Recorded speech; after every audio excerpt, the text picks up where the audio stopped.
সিরাজগঞ্জের শাহজাদপুর উপজেলার আবুল হোসেন বয়সের ভারে নুয়ে পড়া এক সংগ্রামী মানুষের নাম।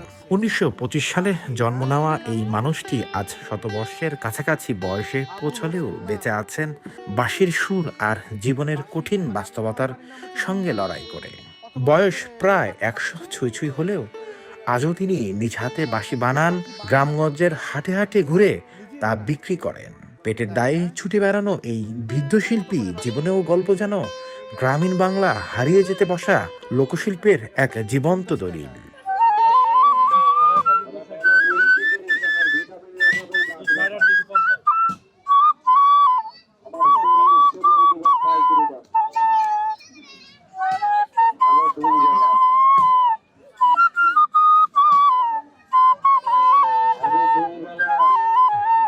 আবুল হোসেনের বাড়ি শাহজাদপুরের উপজেলার এক প্রত্যন্ত গ্রামে।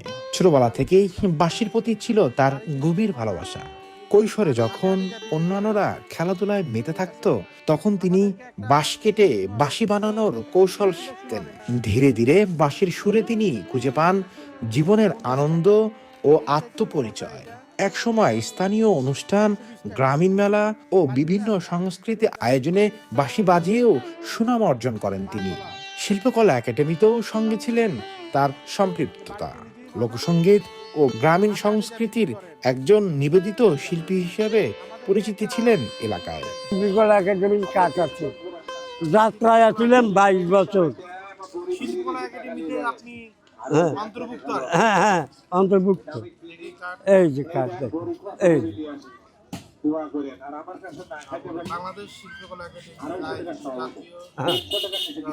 যাত্রা, নাটক সবকিছু বাজাচ্ছে। কিন্তু সময় তো থেমে থাকে না।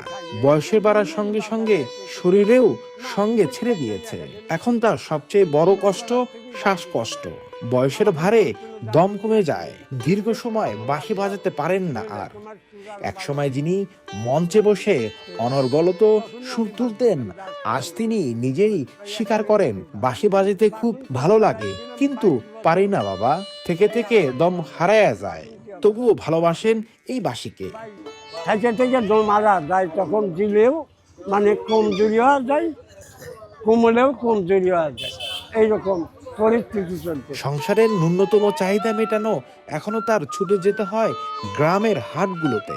নিজের হাতে বানানো বাঁশি কাঁধে নিয়ে হাটে বসেন। কখনো কেউ কিনে নেন, কখনো আবার সারাদিনও বিক্রি হয় না একটি বাঁশিও। তবুও হাল ছাড়েন না তিনি, কারণ এই বাঁশি যে তার জীবনের অবলম্ব, তার অস্তিত্বের পরিচয়।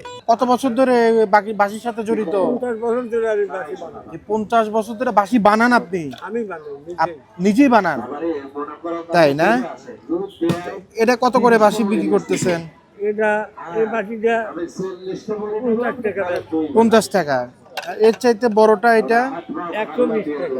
120 টাকা। বাড়ি কোথায় আপনার? আমার বাড়ি এই জমিটা পারকোলা।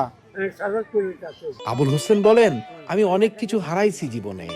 শক্তি নাই, শরীর ভালো না, কিন্তু বাঁশি ছাড়তে পারি নাই। জীবনের শেষ প্রান্তে এসেও এই বাঁশি আমার সঙ্গী। তার চোখে মুখে ভেসে ওঠে দীর্ঘ জীবনের ক্লান্ত।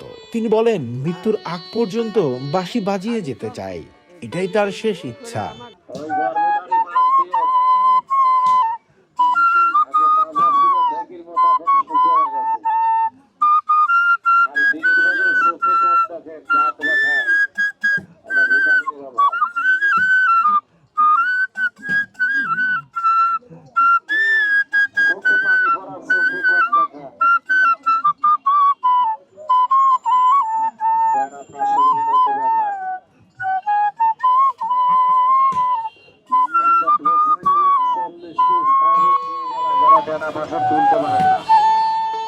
শতবর্ষের দ্বার প্রান্তে দাঁড়িয়ে আবুল হোসেনে আজও বাঁশি সুর জীবনের অর্থ খুঁজে ফেরেন। হয়তো দম কমে যায়, সুর থেমে যায় মাঝপথে, কিন্তু ভালোবাসা থামে না। তার জীবন প্রমাণ করে শিল্পী শুধু পেশা নয়, শিল্পীরই কখনো কখনো মানুষের বেঁচে থাকার শেষ আশ্রয়।